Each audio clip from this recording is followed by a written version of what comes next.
Bismillah, Assalamualaikum warahmatullahi wabarakatuh. Salam sejahtera untuk kita semua. Adik-adikku sekalian, saya Andi Sudimas Sulaiman, Gubernur Sulawesi Selatan, mengucapkan selamat datang dalam program Smart School Dinas Pendidikan Provinsi Sulawesi Selatan. Hari ini adik-adik sekalian akan mengikuti pembelajaran hybrid dalam program Smart School.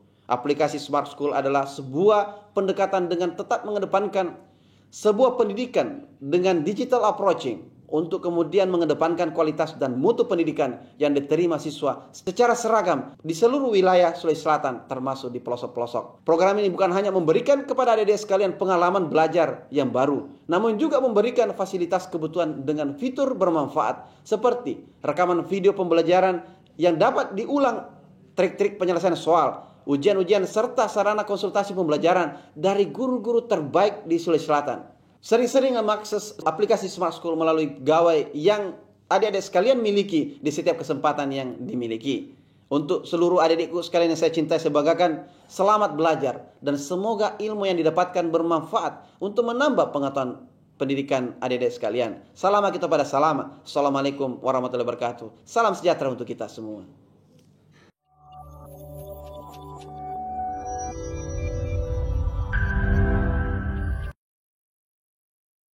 Bismillahirrahmanirrahim. Assalamualaikum warahmatullahi wabarakatuh. Alhamdulillah rabbil alamin. Allahumma sholli ala sayyidina Muhammad wa ala ali sayyidina Muhammad. Bagaimana kabar Nanda sekalian? Alhamdulillah, semoga semua baik-baik saja dan tetap semangat. Tapi supaya semakin bersemangat, Nanda sekalian, sebelum kita mulai pembelajaran, jangan lupa yel-yelnya ya.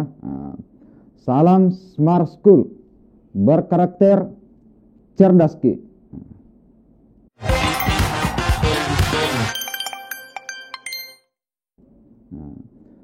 Alhamdulillah ya, jadi insyaallah kali ini jumpa lagi dengan saya Kamarudin SPD MPD, Guru Pendidikan Agama Islam dan Budi Pekerti, Guru Smart School Provinsi Sulawesi Selatan. Insyaallah pada kesempatan kali ini kita akan membahas satu lagi topik dari ketentuan pernikahan dalam Islam, yaitu hak dan kewajiban suami istri. Hak dan kewajiban suami istri. Sebelumnya tentu kita sudah melewati setidaknya 2 materi, ketentuan pernikahan dalam Islam. Kemudian sebelumnya juga kita sudah membahas tentang analisis Undang-Undang Perkawinan Republik Indonesia dan kompilasi hukum Islam. Nah, Anda sekalian, sebelum lebih lanjut, mari membiasakan diri mengawali pembelajaran dengan bersama-sama membaca doa. Doa kita mulai dengan membaca a'udzubillahi minasyaitonirrajim. Kemudian kita membaca surah Al-Fatihah. Al-Fatihah. A'udzubillahi minasyaitonirrajim. Bismillahirrahmanirrahim. Alhamdulillahirabbil alamin. Ar-Rahmanirrahim. Maliki yaumiddin. Iyyaka na'budu wa iyyaka nasta'in. Ihdinas siratal mustaqim, siratal ladzina an'amta 'alaihim ghairil maghdubi 'alaihim waladdallin. Kita lanjut.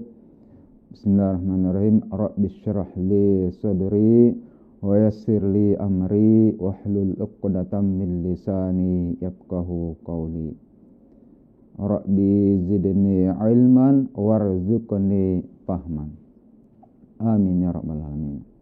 Alhamdulillah, semoga dengan doa itu insyaallah kita mendapatkan keberkahan dari Allah Subhanahu wa taala. Ilmu itu meskipun sedikit apalagi banyak, yang penting bermanfaat. Itulah ciri dari sebuah keberkahan. Baik, Nanda sekalian, berikutnya supaya kita punya kesiapan lebih awal, dan kita bisa lebih jauh mengeksplor ya, materi kita, coba persiapkan diri. Di gawainya tentu sudah punya alat barcode, silahkan dipindai barcode-nya atau ketik https://bit.ly/hak_kewajiban_nikah. Oke. Sudah Nanda sekalian? Ya, jadi silakan saling berbagi materinya ya. Bisa dikirim di WA grupnya dan seterusnya. Baik. Nah, selanjutnya Nanda sekalian, sebagai sebuah pembiasaan yang baik dan tentu ini harapannya supaya menjadi kebiasaan. Kebiasaan apa? Kebiasaan membaca ayat suci Al-Quran, tadarus ya. Baik ya. Anda sekalian, mari kita mempersiapkan diri membaca Al-Quran. A'udzu billahi minasy syaithanir rajim. Bismillahirrahmanirrahim. Ya ayyuhallazina amanu qu anfusakum wa ahlikum nara. Qu anfusakum wa ahlikum nara wa quduhan nas wal hijarah 'alaiha malaikatun ghiladun shidadun la ya'asuna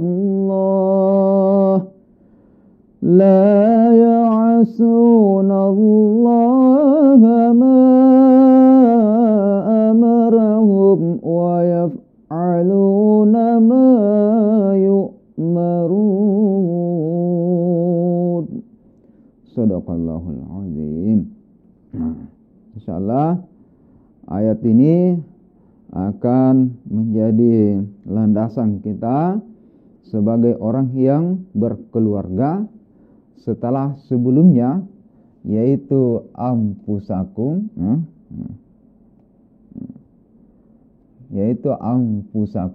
menjadi diri, lalu kemudian sudah menjadi keluarga. Nanda sekalian, tidak selamanya kita beridentitas diri seorang diri. Pada saatnya nanti kita akan berkeluarga kalau sudah menentukan pilihan, dan laki-laki insya Allah beridentitas diri akan menjadi suami kalau sudah memilih seorang perempuan menjadi istri. Begitu juga sebaliknya, perempuan tidak selamanya akan menjadi perempuan. Pada saatnya akan menjadi identitas diri selaku istri, sebagai pasangan suami istri dalam jalinan keluarga. Hai orang-orang yang beriman, peliharalah dirimu dan keluargamu dari api neraka yang bahan bakarnya adalah manusia dan batu. Penjaganya malaikat-malaikat yang kasar, keras, dan tidak mendurhakai Allah terhadap apa yang diperintahkannya kepada mereka, dan selalu mengerjakan apa yang diperintahkan. Surah ke-66, surah At-Tahrim, ayat 6.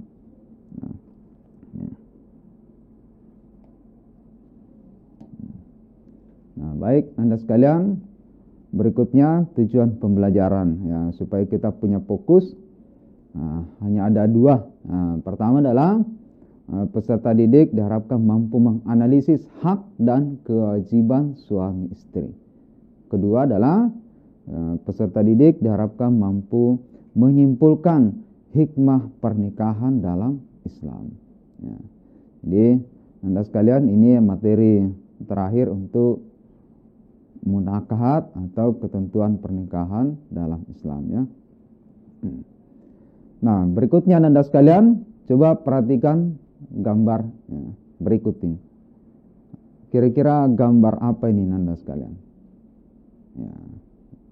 Oke, ini ada keluarga, ada ibu, ada anak 2 orang diberikan makan, ada juga yang diajar untuk membaca Al-Quran, mengasuh dan mendidik anak. Berikutnya kira-kira gambar apa ini? Mungkin tadi yang sudah mengakses materinya lebih awal pasti sudah punya jawaban. Setia. Jadi setia ini kata kunci dalam hidup rumah tangga adalah setia. Setia itu komitmen bersama, apapun, kapanpun, dan bagaimanapun situasinya.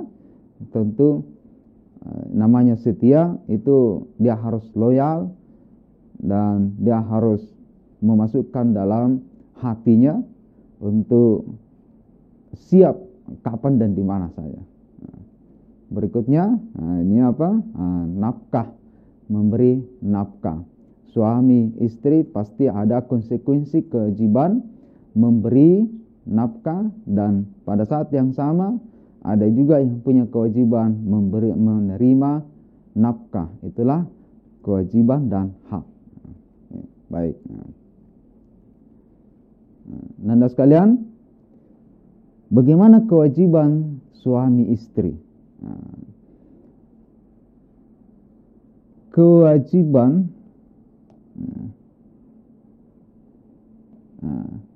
suami istri. Di awal ada yang menjadi kata kunci, namanya kewajiban dan hak.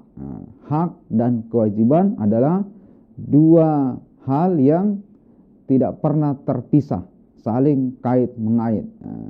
Ibarat 2 sisi mata uang, itu dia hanya bisa dibedakan tapi tidak bisa dipisahkan, berjalan beriringan.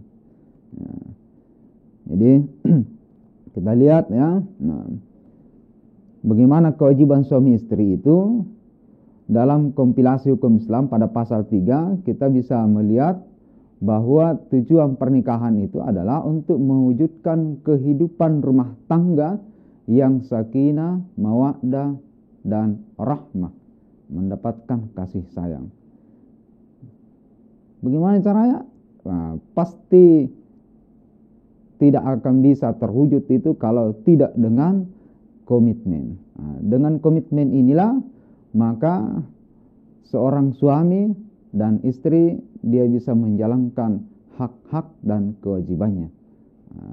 Tapi memang ada yang disebut dengan kemampuan. Karena itu sesuai kemampuan,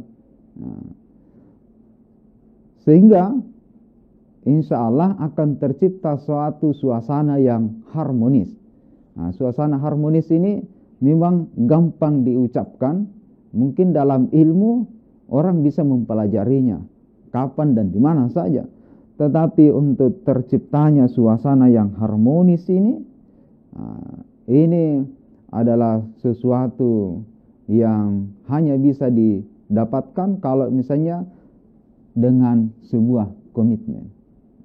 Kadangkala ada yang hanya bertahan 1 bulan, 3 bulan, atau bahkan lebih lama bertahan dari keharmonisannya sebelum menikah, tetapi setelah menikah 3 bulan atau paling lama ada 1 tahun, sudah tercerai-berai dan seterusnya. Insya Allah tentu saja pernikahan yang diidealkan adalah pernikahan yang mampu mewujudkan rumah tangga yang sakinah, mawaddah, warahmah.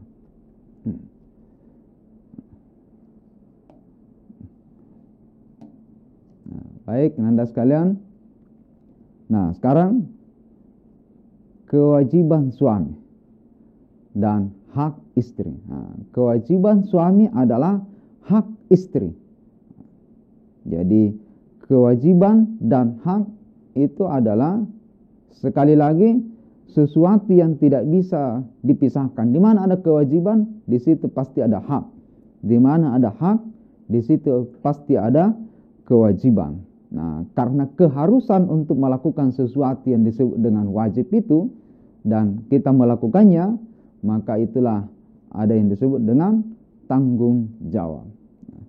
Nah, sebaliknya demikian yang namanya istri. Nah, kewajiban istri maka akan menjadi hak dari suami. Nah, jadi kewajiban istri adalah hak suami. Nah, gitu ya. Nah, mudah-mudahan ini bisa dipahami. Nah, sekarang kita coba urai kewajiban suami istri. Karena kewajiban suami istri, ada kewajiban untuk suami, ada kewajiban untuk istri, ada kewajiban bersama suami dan istri. Nah, sekarang kita mulai kewajiban suami istri. Kewajiban bersama.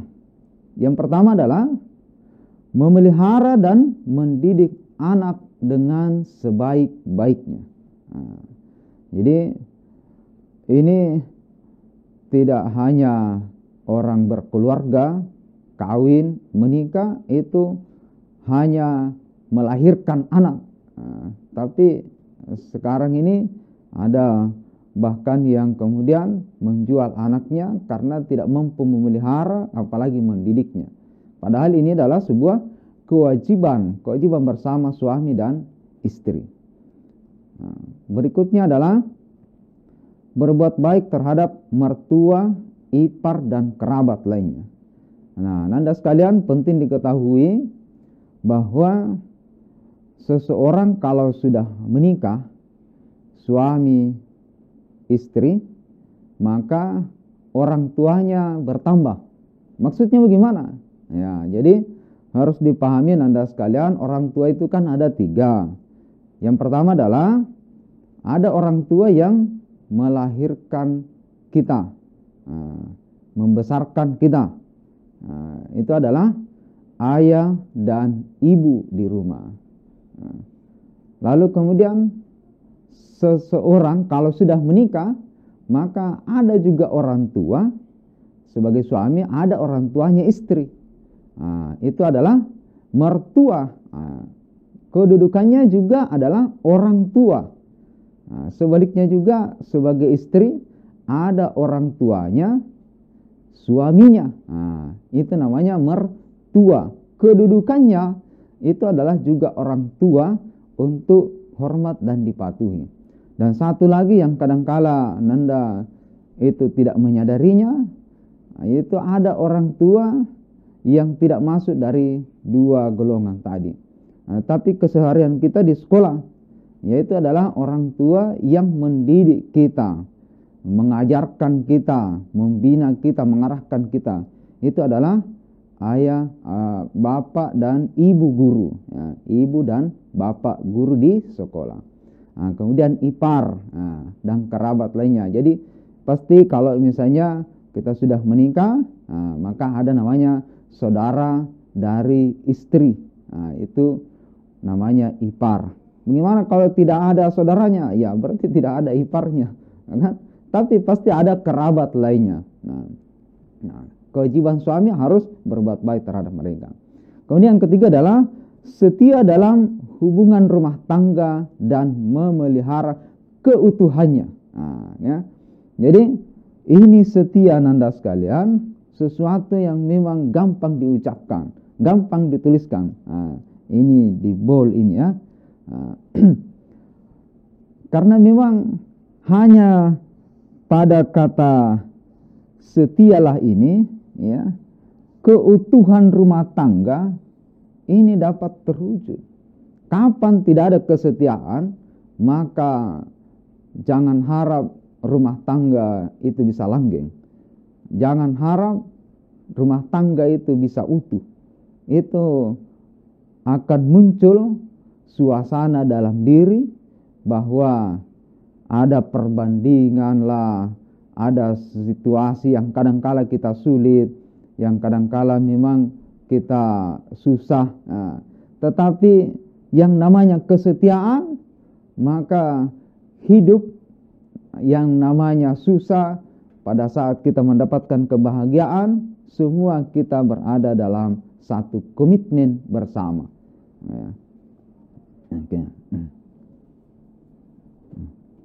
Nah, Nanda sekalian, untuk berikutnya saling bantu-membantu antara keduanya. Ini suami istri harus saling bantu-membantu.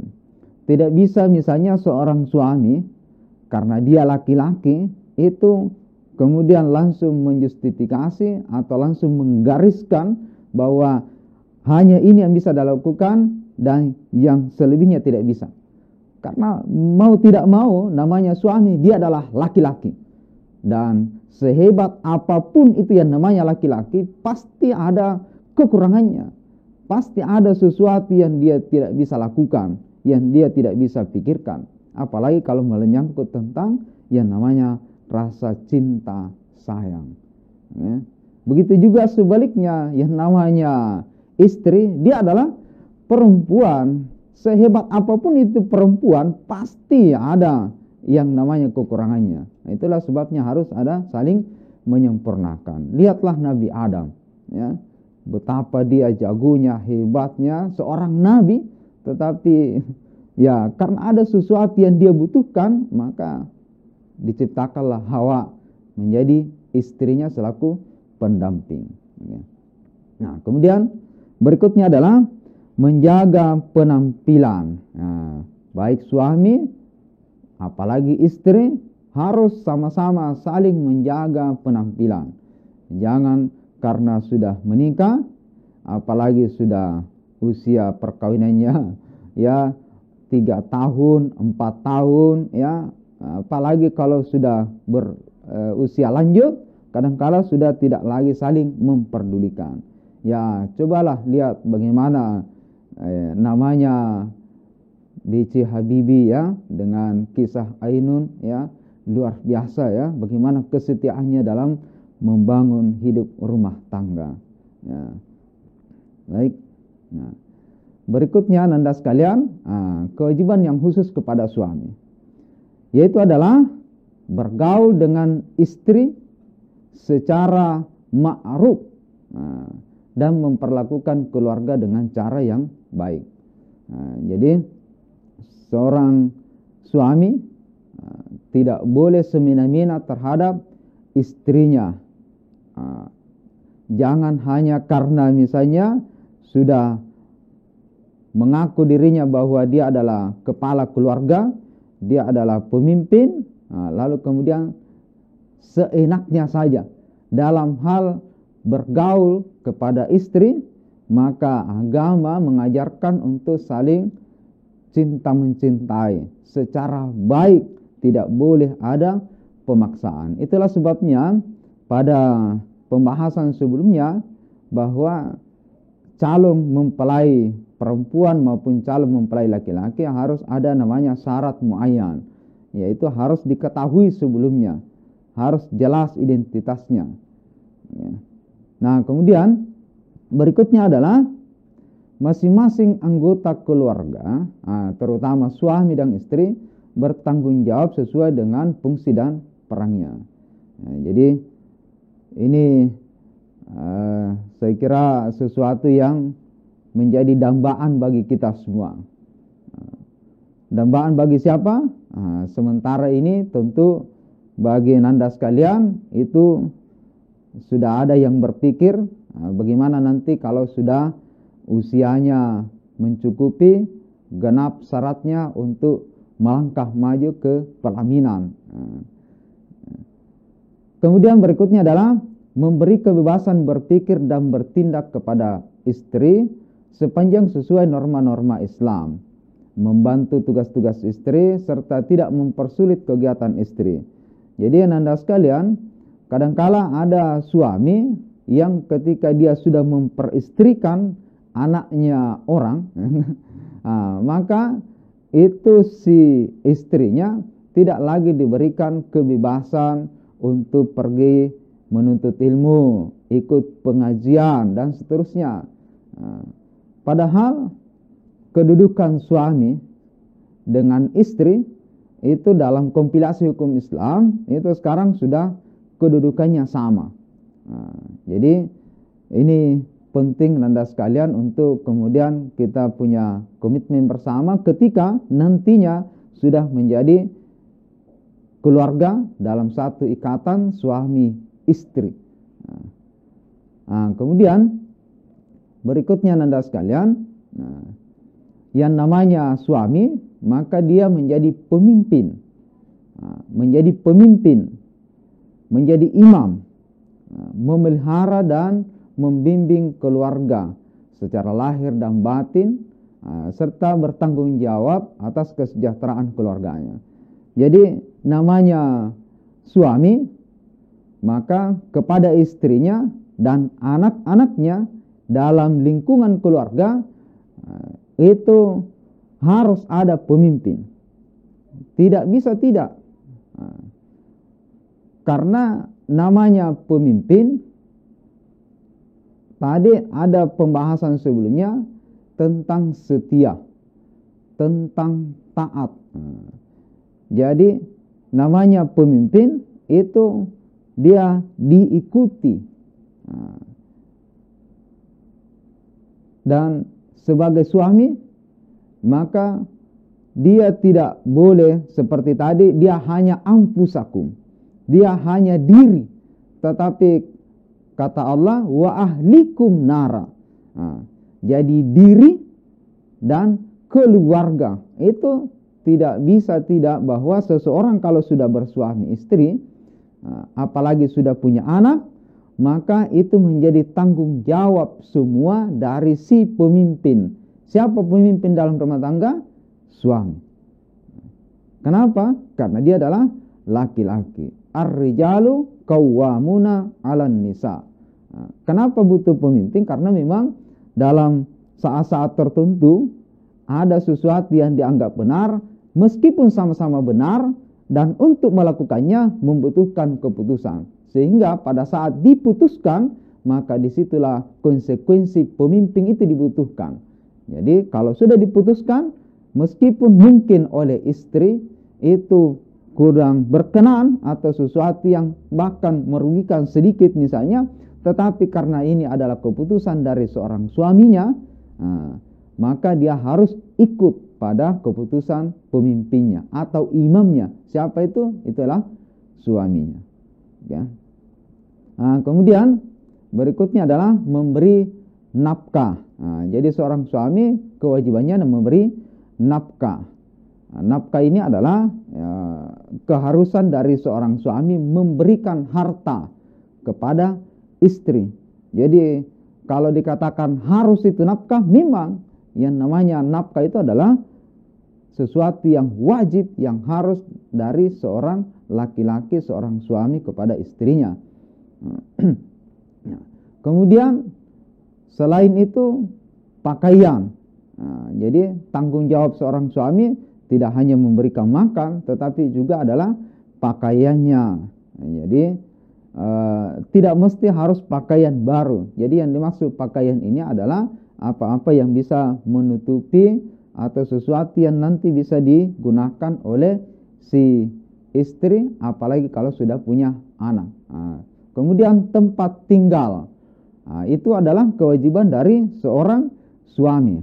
Nah, pertanyaannya Anda sekalian, bagaimana kalau misalnya ada istri yang malah dia yang bekerja, bahkan sang istri punya mobil 2, bahkan ada rumahnya 2 misalnya. Nah, bahkan dia yang menutupi kebutuhan rumah tangga. Bagaimana itu? Tidak masalah. Ya, selama itu menjadi bukan sesuatu yang menjadi keharusan atau tidak menjadi kewajiban. Tetapi dalam sebuah tanggung jawab dalam rumah tangga, maka suamilah yang punya kewajiban. Oke. Baik. Berikutnya Anda sekalian, kewajiban istri. Sebagai konsekuensi itu adalah taat pada suami, karena suami adalah pemimpin. Kemudian selalu menjaga diri dan kehormatan keluarga. Menjaga diri ini banyak aspek, karena kadangkala ada istri, ada perempuan yang ketika keluar rumah, ya, apalagi jauh dari pantauan suaminya atau dari keluarganya, itu sudah tidak lagi menjaga dirinya. Padahal ketika seseorang sudah memilih dirinya selaku istri, maka itu artinya konsekuensi terhadap kehormatan keluarga tidak hanya kepada dirinya, tapi suaminya, tapi juga keluarga dari suaminya, maka itu melekat pada dirinya.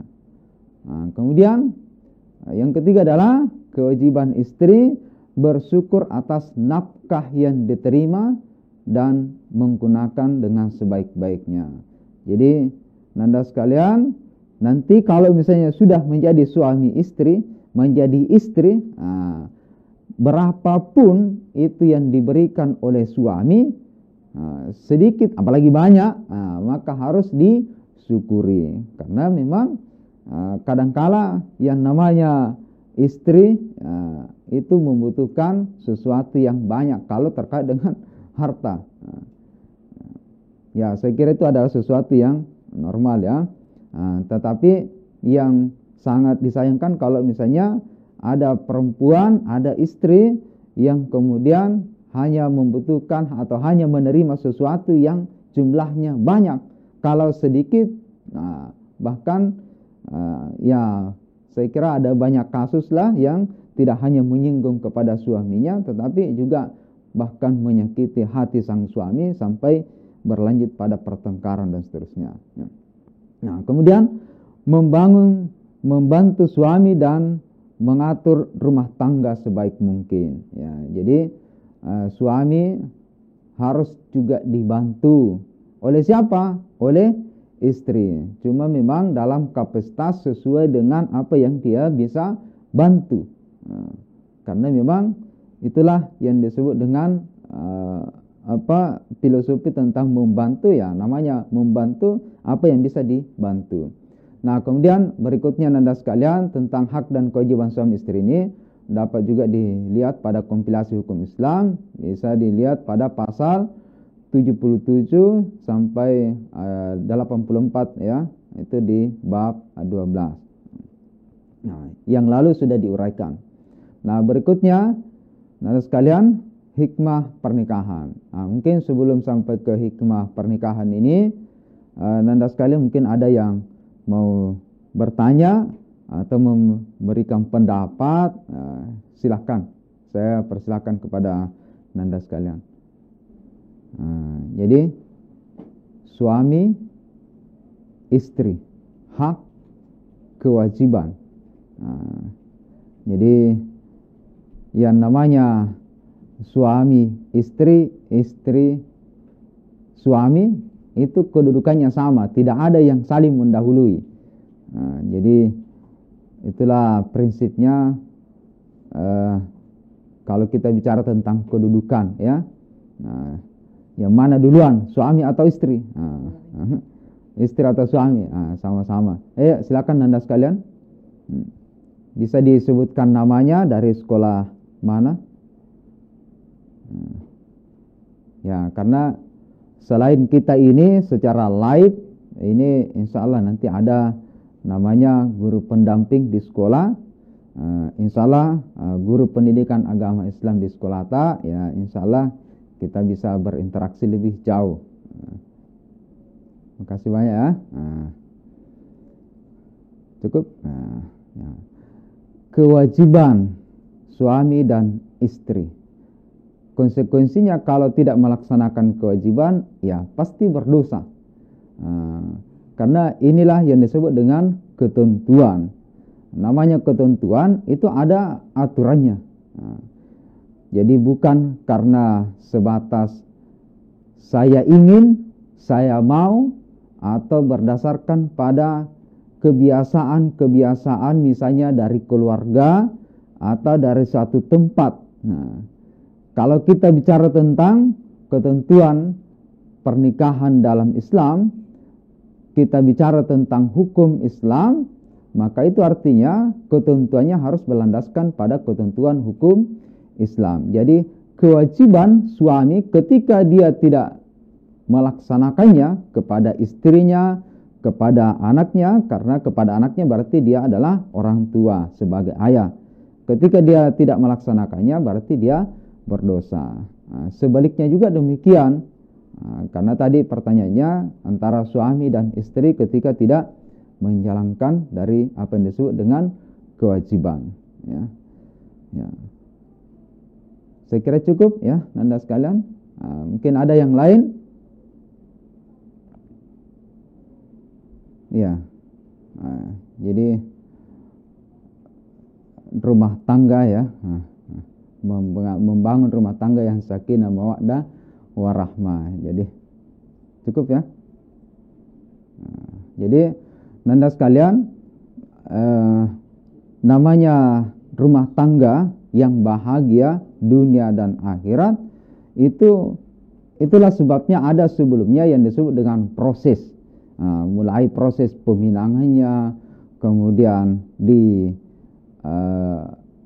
pada saat akad nikah ada rukun dan ada syaratnya, lalu kemudian ada komitmen bersama dalam membangun rumah tangga. Maka kaitannya dengan apa yang kita pelajari tentang kewajiban suami dan istri untuk bisa mendapatkan sakinah atau mendapatkan keluarga yang bisa hidup bahagia, itu pada prinsipnya adalah kesetiaan untuk menjalani proses pada apa yang sudah dipilih sebelumnya. Baik dipilih bahwa dia adalah suami, bahwa dia adalah istri, maka di situ ada komitmen, dan pada saat yang sama namanya komitmen itu adalah berdiri apa yang disebut dengan tanggung jawab. Dan tanggung jawab itu kakinya itu adalah hak dan kewajiban. Jadi tidak akan mungkin untuk bisa mendapatkan keluarga yang bahagia kalau misalnya itu tidak dibangun berdasarkan pada kesetiaan, pada kesediaan untuk hidup bersama dalam suatu rumah tangga. Jadi harus ada komitmen. Nah, terakhir yang saya mau sampaikan bahwa pada saat akad nikah ada yang disebut dengan sigat taklid. Jadi di buku akte nikah si suami maupun si istri ada tertulis di situ terhadap sesuatu kewajiban yang harus dilakukan oleh sang suami dan konsekuensinya ketika tidak dilaksanakan. Misalnya tidak dinafkahi selama 2 tahun berturut-turut, maka itu jatuh talak 1 dan oleh istri itu memiliki landasan untuk melakukan gugatan cerai dan beberapa konsekuensi seterusnya. Jadi pada prinsipnya Nanda sekalian, bahwa yang namanya hidup bahagia membangun rumah tangga itu adalah harus ada cinta, harus ada kasih sayang, harus ada kesetiaan, harus ada saling bantu-membantu. Jadi tidak hanya pada waktu-waktu tertentu saja. Itulah sebabnya di tujuan pernikahan itu bahwa hidup bahagia kemudian kekal. Jadi kekalnya itu tidak hanya di dunia tetapi juga adalah di akhirat. Oke.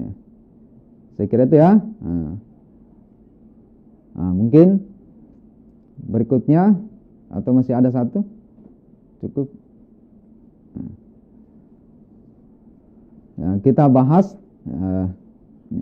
Jadi ini memang fenomena ya. Jadi sebelum seseorang menjalin hubungan suami istri, bahwa itu akan ada banyak namanya teman, ada namanya kerabat ya. Bahkan ya mungkin ada juga yang punya kenalan lebih dari sekedar kenal. Jadi kalau kita bicara tentang komunikasi, maka dilihat konteksnya. Kalau misalnya konteksnya itu adalah bukan untuk dalam rangka mengacaukan rumah tangga, apalagi berbicara tentang cinta bersemi kembali, apalagi dalam fenomena misalnya tentang temu alumni yang nanti bertemu pada saat reunian. Ini memang sesuatu yang dibutuhkan pengendalian. Jadi kalau misalnya kita bicara tentang hukumnya, lihat dulu konteksnya. Karena kadangkala juga bahwa pertemanan ketika sebelum bersuami istri berlanjut itu tidak hanya pada komunikasi antar person, tetapi malah pada aspek lain ada banyak yang sukses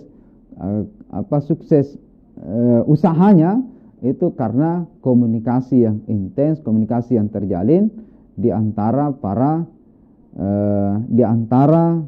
temannya tadi. Nah, jadi saya kira itu nanda sekalian. Ya. Oh iya. Nah, jadi apapun itu kalau dalam keadaan memaksa itu sudah tidak ideal.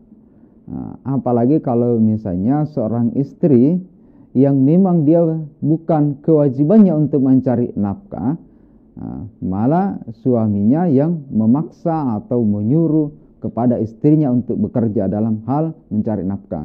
Apalagi dalam situasi misalnya dia dalam keadaan sakit. Nah, ini adalah sesuatu yang kesalahannya ini kesalahan fatal, ya. Jadi saya kira itu nanda sekalian, itulah sebabnya penting untuk membangun komitmen kembali terhadap apa yang disebut dengan hak dan kewajiban suami istri.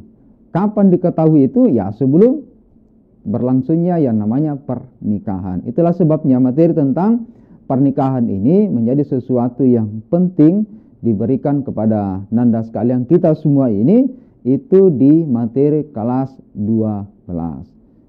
Kelas 12 yang usia 16, usia 17 tahun, usia 15 tahun.